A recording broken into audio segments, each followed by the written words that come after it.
un'emozione. 10 pazzi fa sia stato tutta un'illusione. Ma lontana che si può perdere la ragione. E ti fai un cane che non te perdona e chiudi. Quando un amore se ne va, uno dei due si fa più male. Perché chi nasce è pronto già a superare il suo dolore e non accetta il tuo rancore. Quando un amore se ne va,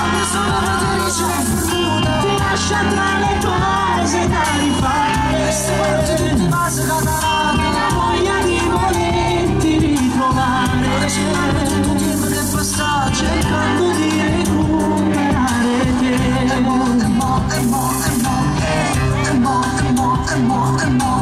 Chi se ne va sembra la differenza tra un vaso bene e una carezza fredda. Certi sentimenti te non tempo quando stanno male a chi non prova niente. Lacrime che non si sono asciugate, quando raccontano che ci si matticciate, la melodica che stavolta mi dà stato, sto buttando che non te perdono più. Quando un amore se ne va, uno dei due si fa più male, perché chi nasce è pronto già a superare il suo dolore, e non accetta il tuo rancore. No, quando un amore se ne va,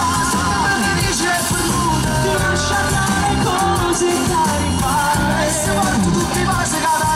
la voglia di volerti ritrovare, cercando di recuperare te.